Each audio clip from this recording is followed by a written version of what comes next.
بسم اللہ الرحمن الرحیم۔ یہ کہانی دنیا کی ایک ہزاروں سال پرانی کتاب میں درج ہے۔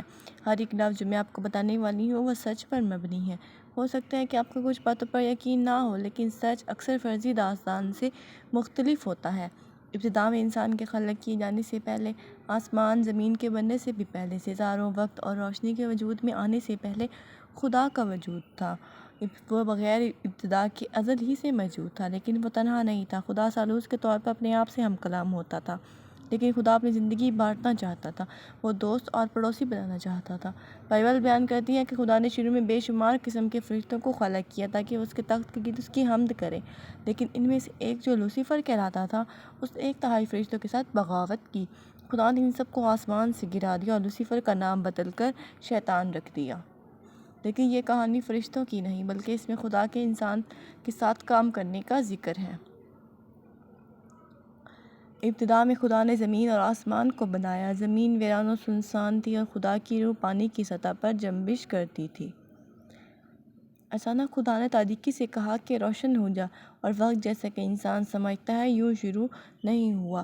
نظریہ ارتقاء ایک غلط نظریہ ہے جو انسان نے خود ہی پیش کیا، اور وہ یہ سکھاتا ہے کہ انسانیت کا آغاز لاکھوں سال پہلے ایک گھٹیا درجے کی زندگی سے ہوا، بلکہ ایسا نہیں ہوا جیسا کہ ان لوگوں نے خیال کیا۔ خالق نے یہ ارتقائی نظریہ استعمال نہ کیا، بلکہ خدا نے کلام کیا اور سب چیزیں وجود میں آ گئیں۔ خدا نے 22 گھنٹے کے 6 دنوں میں زمین پر جانوروں اور پودوں کو خلق کیا، مطلب بنایا، اور 6 دن خدا نے زمین کی مٹی سے ایک نئی مخلوق تخلیق کی۔ خدا نے زمین کی خاک سے انسان کے جسم کو بنایا اور پھر مٹی کے اس جسم میں اپنی زندگی کا دم پھونکا۔ انسان جانوروں سے مختلف تھا اور وہ خود کی شیبہ پر جیتی جان ہوا۔ خدا نے نئی مخلوق کو انسان کہا اور اس کا نام آدم رکھا۔ خداوند نے اس پر جو اس نے بنایا تھا نظر کی اور کہا کہ بہت اچھا ہے۔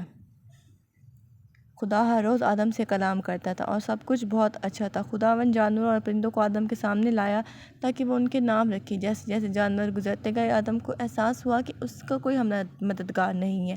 خدا نے کہا، میں آدم کے لیے اس کا ایک مددگار بناؤں گا۔ خدا نے آدم پر گہری نیند بھیجی، اس کی پسلی میں سے ایک کو نکال دیا۔ خدا نے پسلی میں سے ایک خوبصورت عورت کو بنا کر آدم کے پاس لایا تاکہ اس سے محبت کرنے والی مددگار ہو۔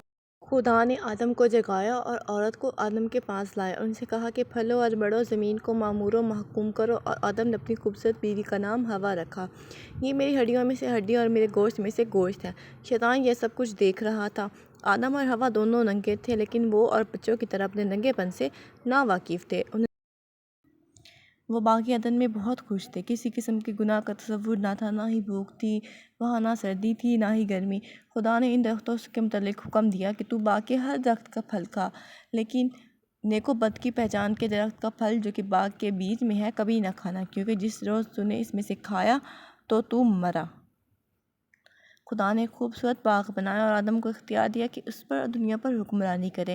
اس باغ میں بہت خوبصورت درخت تھے، زندگی کا درخت اور نیک و بد کی پہچان کا درخت۔ خدا نے آدم کو اجازت دی کہ وہ جب چاہے زندگی کے درخت میں سے کھا سکتا ہے۔ آدم کبھی بھی بوڑھا یا بیمار نہ ہوتا اور کبھی بھی نہ مرتا جیسے ہی وہ اس درخت میں سے کھاتا۔ خدا نے آدم کو کہا کہ نیک و بد کی پہچان کے درخت میں سے نہ کھانا۔ شیطان خدا کا دشمن تھا، وہ سب کچھ تباہ کرنا چاہتا تھا جو خدا نے بنایا تھا۔ اسے ہوا سے بات کرنے کے لیے کسی ذریعے کی ضرورت تھی، لہٰذا اس نے خوبصورت مخلوق کا روپ ڈالا اور اس کے منہ سے بات کی۔ کیا خدا نے کہا ہے کہ تم باغ کے ہر درخت کا پھل نہیں کھا سکتے؟ اس نے کہا کہ اس کے ایک درخت کے علاوہ ہم باغ کے ہر درخت کا پھل کھا سکتے ہیں، لیکن اگر ہم نے اسے چھوڑا تو ہم مر جائیں گے۔ ہاں ہاں، تم ہرگز نہ مرو گے۔ جب تم کھاؤ گے تم خدا کی مانند ہو جاؤ گی، تمہاری آنکھیں بھی ہماری طرح مکمل ہو جائیں گی اور تم نیک و بد کے بارے میں سب علم ہو جائے گا۔ وہ درخت کھانے کے لیے اچھا اور آنکھوں کو خوشنما دکھائی دیتا تھا، عقل بچنے کے لیے خوب ہے، لیکن خدا نے اس پھل کو کھانے سے منع کیا تھا۔ لیکن حوا نیک و بد کو نہیں جانتی تھی۔ حوا نے خدا کی نافرمانی کی اور اس پھل میں سے لیا اور کھایا۔ اس کے بعد حوا کو معلوم ہوا کہ اس کے ساتھ دھوکا ہوا، اس کی وجہ سے اس کی نیک و بد کی پہچان کی آنکھیں کھل گئی ہیں، لیکن شیطان نے ان کو اپنے چنگل میں پھنسا لیا۔ حوا نے وہ پھل لیا اور اپنے شوہر کو بھی دیا اور اسے کھانے کے لیے قائل کیا۔ دیکھو میں نہیں مری، کھاؤ اور یہ تمہیں بھی عقل بخشے گا۔ ہاں ہاں، وہ تمہیں مار دے گا، دیکھو اس نے میرے ساتھ بھی کیا کیا، یہ ہم نے کیا کر دیا۔ ان کی آنکھیں کھل گئی، وہ اپنے ننگے پن سے شرماتے تھے۔ ہم نے خدا کی نافرمانی کی، وہ جلد آتا ہوگا، ہمیں ضرور اپنے ننگے پن کو چھپانا چاہیے۔ آدم تو کہاں ہے؟ میں نے تیری آواز سنی اور میں ڈرا کیونکہ میں ننگا تھا۔ کسی نے تجھے بتایا کہ تو ننگا ہے کیا؟ تو نے میری نافرمانی کی اور اس درخت کا پھل کھایا جسے میں نے تمہیں منع کیا تھا۔ جس عورت کو تو نے مجھے دیا یہ اس کی وجہ سے ہوا ہے۔ خداوند نے ہوا سے پوچھا کہ کیا ہوا تھا، اور ہوا نے جواب دیا، سانپ نے مجھے بہکایا، اس نے کہا کہ میں نہیں مروں گی، میں تیری مانند ہو جاؤں گی، لیکن میں تیری مانند نہیں بنی، بلکہ مجھے بہت برا محسوس ہو رہا ہے۔ خدا نے سانپ کو ملعون ٹھہرایا اور اس سے کہا، اس لیے کہ تو نے یہ کیا تو اپنے پیٹ کے بل چلے گا، عمر بھر خاک چاٹے گا۔ میں تیری اور عورت کی نسل کے درمیان عداوت ڈال دوں گا، وہ تیرے سر کچلے گی اور تو اس کی ایڑی پر کاٹے گا۔ یہ مستقبل میں ہونے والی ایک بڑی لڑائی کے بارے میں وعدہ تھا، اور وقت آئے گا کہ عورت کی نسل میں سے شیطان کو شکست دی جائے گی۔ وہ شخص بنی آدم کو گناہ اور موت کی لعنت سے چھڑا کر خدا باپ سے میل کروائے گا۔ خدا لوسیفر اور اس کے لشکر کو فوراً مار سکتا تھا، لیکن خدا نے اس بنی آدم کو آزمانے کے لیے اجازت دی، کیا وہ خدا کی فرمانبرداری کریں گے یا پھر وہ بغاوت کرتے ہوئے شیطان کے پیروکار بن جائیں گے۔ خدا نے بنی آدم کو لعنت دیتے ہوئے کہا کہ آدم، کیونکہ تو نے اپنی بیوی کی بات مانی اور نافرمانی کی، اس لیے زمین تیرے سبب لعنتی ہوئی، تیرے باپ وہ تیرے لیے کانٹے اگائے گی اور تو کھیتی کی سبزی کھائے گا، مشقت کے ساتھ عمر بھر اس کی پیداوار کھائے گا، تو اپنے منہ کے پسینے کی روٹی کھائے گا جب تک کہ تو زمین پر پھر نہ لوٹ جائے، اس لیے کہ تو خاک سے نکلا ہے اور خاک میں لوٹ کے جائے گا۔ اب وقت تھا کہ آدم اور حوا خدا کے فرمان کے مطابق مر جاتے، لیکن خدا نے انہیں مارنے کی بجائے جانور ذبح کیے، ان کی کھال سے ان کے لیے کپڑے بنائے۔ اس نے جانور کو ہماری خاطر ذبح کیا، اس نے ہمیں نہیں مارا، ہم ابھی تک زندہ ہیں۔ آدم اور حوا اسی دن نہیں مرے تھے، کیونکہ خدا نے ایک معصوم جانور کو ان کی خاطر ذبح کیا تھا، لیکن ان پر موت کا حکم ہو چکا تھا، آخر انہیں بھی مرنا تھا۔ گناہ کی مزدوری موت ہے۔ بس آدم اور حوا دونوں گنہگار تھے، خدا نے انہیں باغ عدن سے نکال دیا تاکہ ایسا نہ ہو کہ وہ حیات کے درخت سے بھی کھائیں اور اپنے گناہ کی حالت میں ہمیشہ زندہ رہیں۔ خدا نے باغ عدن کے مشرقی طرف خاص کربوں کو مقرر کیا تاکہ وہ زندگی کے درخت کی راہ کی حفاظت کرے۔ آخرکار باغ عدن گناہ کی وجہ سے ویران ہو گیا، اس درخت کو زمین پر سے اٹھا لیا گیا۔ ایک دن وہ درخت زمین پر دوبارہ آئے گا، لیکن ابھی اس کہانی کے بارے میں کچھ بتانا باقی ہے۔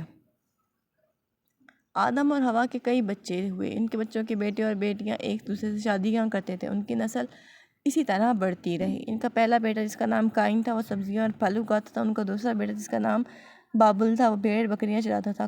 کیا ان میں سے کوئی ایک وعدے کا فرزند ہوتے ہوئے شیطان کے منصوبوں کو تباہ کر سکتا تھا؟ قائن اور بابل نے باغ عدن میں پیش آنے والے واقعات کے بارے میں سنا تھا، لیکن خدا بنی آدم سے ویسے کلام نہ کرتا جیسے آدم سے باغ عدن میں کرتا تھا۔ آدم اور اس کی نسل خدا سے نافرمانی کی وجہ سے دور ہو چکی تھی، خدا کے بغیر زندگی بہت مشکل تھی۔ اے خدا، میں ایک گنہگار انسان ہوں، میں نے اس برے کو اپنی جان کے فدیے کے طور پر پیش کیا۔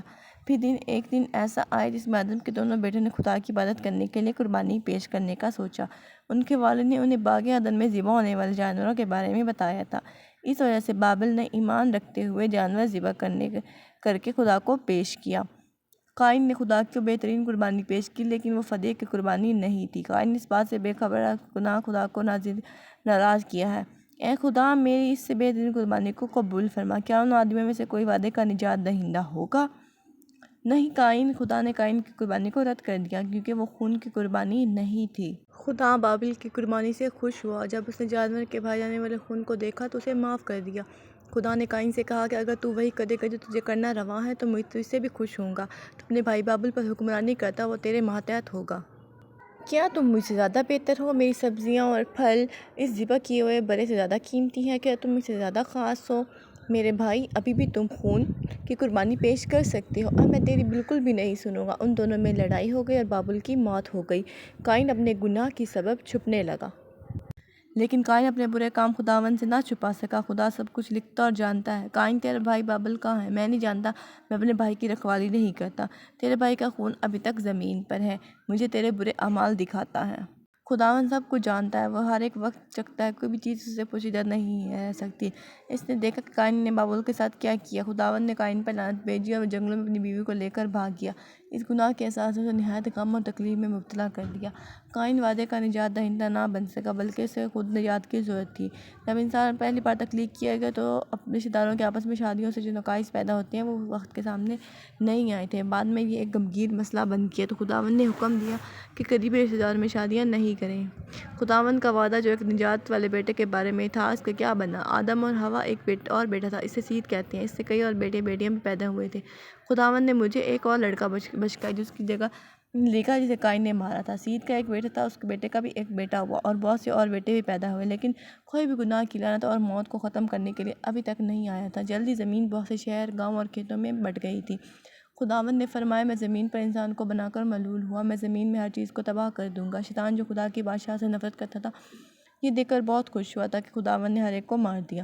ہر نئی نسل کے ساتھ جیسے ہی لوگ بڑھتے رہے گناہ بھی بڑھتا رہا، لوگ جنسی گناہ کے مرتکب ہوئے اور تشدد پسند تھے، ہر سوچ گنہگار تھی، کوئی بھی راست بازی سے زندگی بسر نہ کرتا تھا۔ آدم نے ایک گناہ کیا تھا لیکن ان لوگوں نے بہت سے گناہ کیے تھے۔ اب تک 9 نسلیں گزر چکی تھی اور زمین گناہ سے بھری تھی۔ انسان نے اپنے ساتھی انسانوں کو غلام بنا لیا تھا۔ کیا خداوند کا کبھی بھی کوئی ایسا گھرانہ ہوگا جس میں ہم مدد کر سکیں گے؟ لیکن کوئی ایسا شخص تھا جس کا نام نوح تھا، جو عدالت پر یقین رکھتا تھا اور ہمیشہ نیک کام کرتا تھا۔ خداوند نے فیصلہ کیا کہ اس کے ساتھ مہربانی سے پیش آئے گا اور جب وہ سب کو تباہ کرے گا تب اس کو اور اس کے خاندان کو نہیں مارے گا۔ نوح میں تمام روئے زمین پر پانی کا طوفان بھیجنے والا ہوں، ہر سانس لیتی شے مر جائے گی۔ تمہیں اپنے آپ کو، اپنے خاندان اور جانوروں کو بچانے کے لیے ایک بڑی کشتی بنانی ہوگی۔ اپنے ساتھ کشتی میں زمین پر موجود ہر جانور کو ایک جوڑا لے کر جاؤ، تمام پاک جانوروں میں سے 7 کو لے کر جاؤ۔ میں کشتی بنانے میں تمہاری رہنمائی کروں گا اور تمہیں بتاؤں گا کہ سیلاب سے پہلے تمہیں کیا کرنے کی ضرورت ہے۔ کیا نوح وعدے کا فرزند بن سکا، وہ جو شیطان کے کاموں کو برباد کرتا؟ کیا وہ خداوند کی فرمانبرداری کرے گا یا وہ بھی ناکام ہو جائے گا؟ خداوند نے نوح کو بتایا کہ کشتی کتنی بڑی ہونی چاہیے تاکہ وہ زمین پر ہر سانس لیتی مخلوق میں سے 2 روکے اور اس کے علاوہ ان کے کھانے پینے کے لیے خوراک کو بھی سنبھال سکے۔ آنے والے سیلاب کی تباہی سے ہر ایک ختم ہونے کا سوچ کر نوح بہت اداس تھا، پس اس نے اپنا زیادہ تر وقت ان کو خبردار کرنے میں گزارا تاکہ وہ گناہ سے باز آ سکیں۔ میں تمہیں ایک اور دفعہ بتا رہا ہوں، خداوند ایک بڑا طوفان بھیجنے والا ہے، تم میرا یقین کرو اور میرے ساتھ کشتی پر آ جاؤ۔ ایک محبت کرنے والا خداوند بچے کو کیوں تباہ کرے گا؟ گناہ کی وجہ سے۔ تم گناہ سے باز آنا چاہیے اور اپنے پڑوسی سے پیار اور انصاف سے پیش آؤ۔ تم بالکل بے وقوف بڈھے ہو، ہم تمہاری بات نہیں مانیں گے۔ 120 سال کے بعد جب کشتی مکمل ہو گئی، خداوند نے تمام زمینوں پر سے جانوروں کو نوح کے پاس آنے کے لیے بلایا۔ دیکھو زیادہ جانور آ رہے ہیں، وہ سب اپنی مرضی سے آ رہے ہیں اور کوئی بھی ان کی رہنمائی نہیں کر رہا، ایسے جیسے کہ کوئی انہیں بلا رہا ہے۔ کچھ بہت عجیب و غریب دکھائی دیتے، مجھے نہیں معلوم تھا کہ اس طرح کے جانور بھی موجود ہیں۔ تمہارا کیا خیال ہے کہ نوح خداوند کے سیلاب بھیجنے کے بارے میں صحیح ہے؟ نہیں، تم کہاں سے پوری زمین پر سیلاب کے لیے اتنا زیادہ پانی لا سکتے ہو؟ مجھے نہیں لگتا کہ نوح صحیح ہے۔ اب زیادہ جگہ نہیں بچی، یہ آخری جانور ہیں جو آ رہے ہیں۔ نوح، اب وقت آ گیا ہے، کشتی میں اپنے سارے خاندان اور جانوروں کے ساتھ آ جاؤ، جلدی ان سب کے جنہوں نے گناہ سے باز آنے کے لیے انکار کیا۔ نہایت ہی دیر ہو جائے گی اور وقت نہیں بچے گا۔ خدا نے کشتی کے دروازے بند کیے اور 7 دن تک کچھ نہ ہوا۔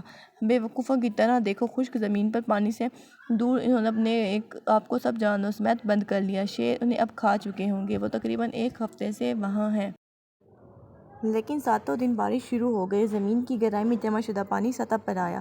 میں نے اس طرح کی چیز پہلے کبھی نہیں دیکھی۔ کیا تم سمجھتے ہو کہ دیوانے لوگ جو کشتی میں ہیں اس بات پر حق پر ہوں گے؟ خدا ہر ایک کو اس کے گناہ کے باعث مارنا چاہتا ہے۔ بے وقوف نہ بنو، خدا محبت ہے۔ یہ کس طرح ہو سکتا ہے کہ ایک آدمی ٹھیک ہو اور باقی تمام مذہبی رہنما غلط ہوں؟ اس وقت سے پہلے کبھی بارش نہ ہوئی تھی، موسم ہمیشہ خوشگوار رہتا تھا، زمین سے قحط اٹھتی تھی تاکہ زمین کو سیراب کرے۔ کسی نے بھی اس سے پہلے نہ بارش دیکھی تھی نہ سنی تھی۔ نوح کے پاس اس پہ یقین کرنے کے لیے کوئی وجہ نہ تھی کہ بارش ہوگی، سوائے اس کے خداوند نے یہ کہا تھا۔ کئی لوگ خیال کرتے تھے کہ نوح پاگل ہے جو کہ یہ سوچ رہا ہے کہ آسمان سے پانی برسے گا، لیکن نوح نے اس کا یقین کیا جو خداوند نے کہا تھا۔ میں کافی بے وقوف ہوں، مجھے نوح کی بات مان لینی چاہیے تھی۔